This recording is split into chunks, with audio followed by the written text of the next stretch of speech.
Hey guys, welcome back to Open It and Play. This is Mike, and today we're going to be looking at the Jada Toys Cyberpunk Edgerunners figure. This particular character is named Lucy. I got this from Big Bad Toy Store, but I did pay a cheaper price for the damaged version.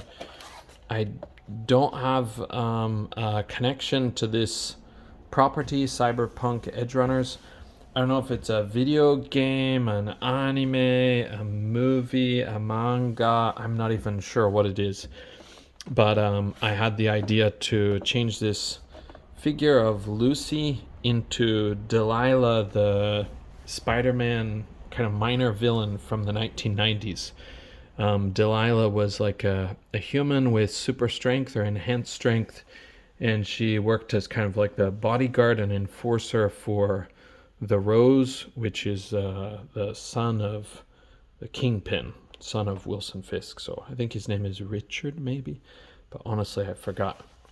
But anyways, this lady's costume and proportions kind of line up with that. So I'm going to try to make her into that character. So this one is made by Jada, and Jada are doing a really good job with their Street Fighter figures so far. They did increase the prices recently, so that kind of sucks, but that's to be expected in this horrible Trump economy. Terrible, unnecessary tariffs on everybody. So, but anyways, let's get Lucy out of the box and we'll see what her figure is like. Before we look at the figure, we can see inside the box has a very cool stylized interior, artwork depicting like the big city, I suppose, of the future or some alternate world. But yeah, I really like the aesthetic of it. It looks great. Reminds me so much of Blade Runner or Blade Runner 2049. Okay, and here is the figure inside the packaging, but we'll take her out. Since I don't know about this character, I'm gonna struggle with some parts, and I probably should have done some research before bringing it to you, but I'm just kind of going off the cuff to show you my honest first impressions of everything. Now there's a couple of accessories that I don't know. Oops, there's some tape here. There's a couple of accessories where I really don't know what's going on, but we'll see what's up with that soon.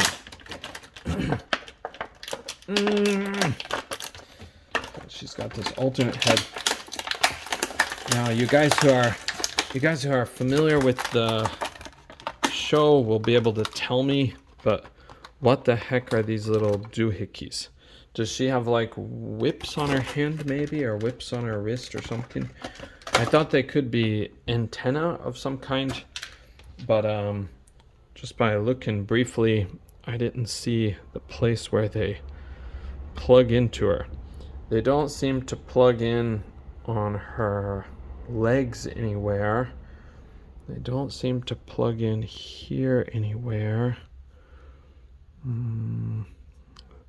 There's got to be something I'm missing, something that I missed or don't realize, but okay, I found it. She kind of has oh boy, what's his name, Omega Red type tentacles maybe, so these plug into her arms, I guess. I'm sorry if you know what's going on. You're probably like, come on Mike, get with the times. But I don't see anything in the artwork, but yeah, I just have to watch the show or movie or play the video game or whatever this is. Okay, so let's look at the accessories. So you do have those, and we'll try to plug one in real quick to see how they go. I don't see any marking on the piece, so we can't tell if this is the right or left one. Maybe they could be, are they shaped differently? They seem to be shaped in a similar, like, symmetrical way. So we'll see if we can make it plug in. I think it's going to be, we can see the joint there if this camera will focus. Oh boy. You can see the shape there. So we're just going to try to plug that in real quick.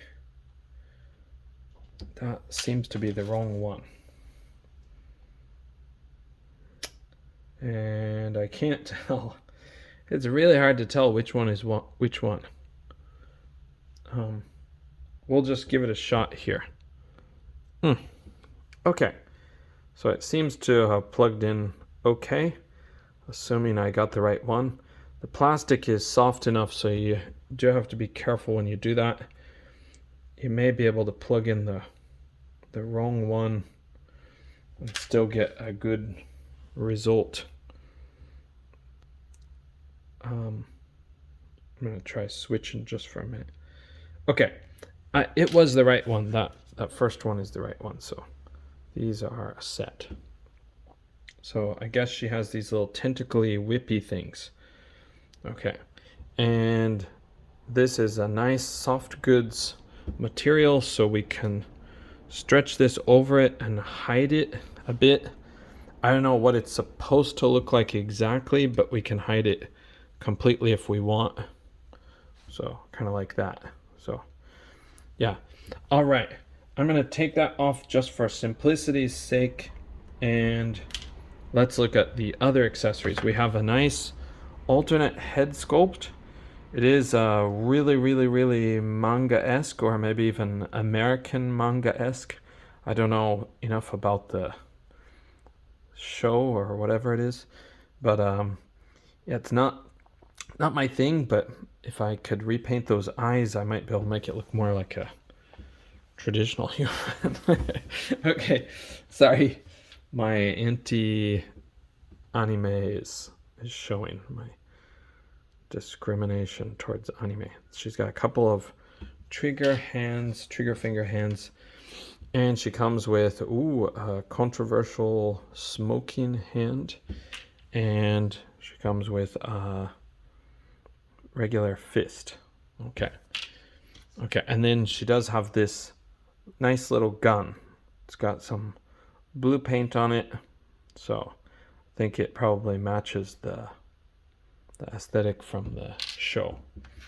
Okay, and of course there's two of these. Are these bendy type? Let's check. Can you bend them? Yes, they are. That's a pretty nice touch. So you can pose those pretty well. You may be limited a bit. No, you're not really limited.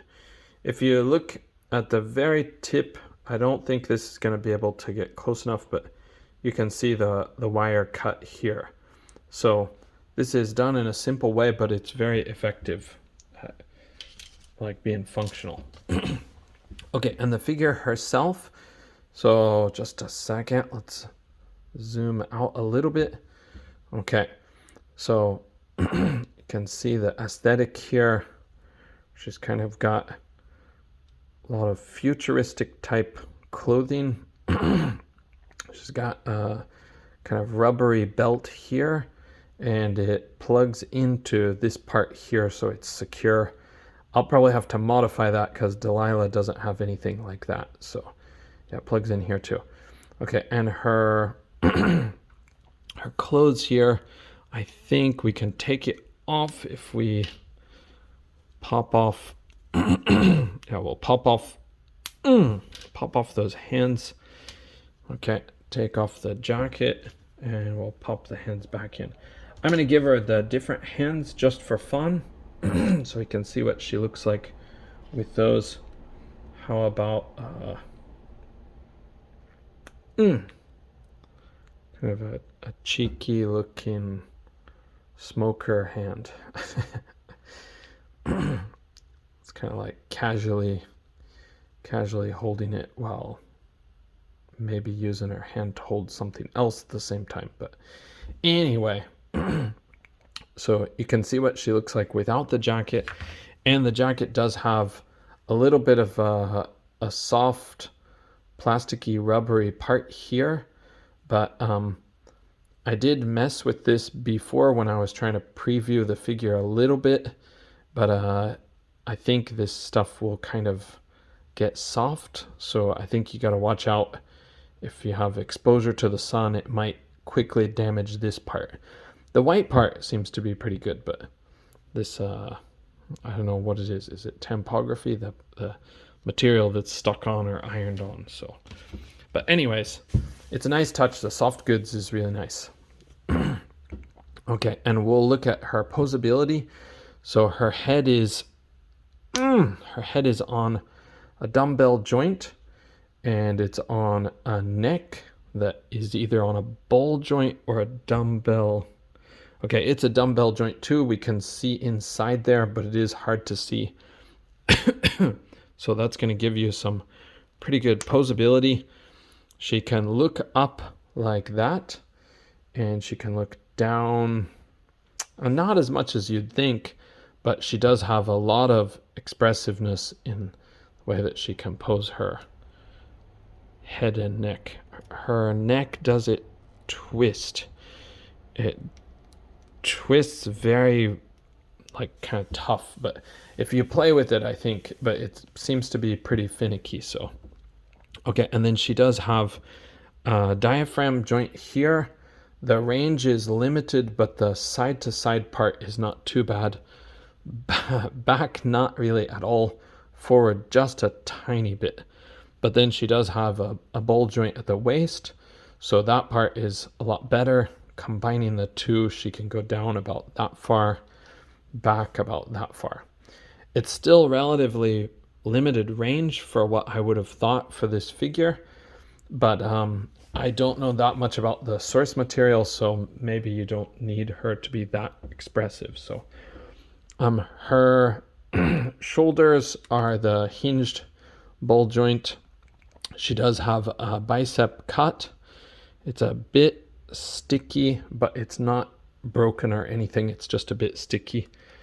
Okay, and then double jointed pinless elbows that will get you maximum range. It looks a little bit goofy, but it's kind of to be expected. But and then she does have the hinge. Now this one is interesting. It is a horizontal hinge, but it's sort of just a bit vertical. So it's kind of an unusual placement for the way that is. The other one is horizontal. Her other hands, these open hands, are horizontal also. Her trigger finger hands are vertical hinge, so that will make a lot of people happy. Okay. And moving on to her legs, she can kick up just about there. Now that is seriously limited compared to what I thought. How about this other one? Okay, she can kick up. She can kick up higher with this one, but this one is a bit limited by the pocket on the belt.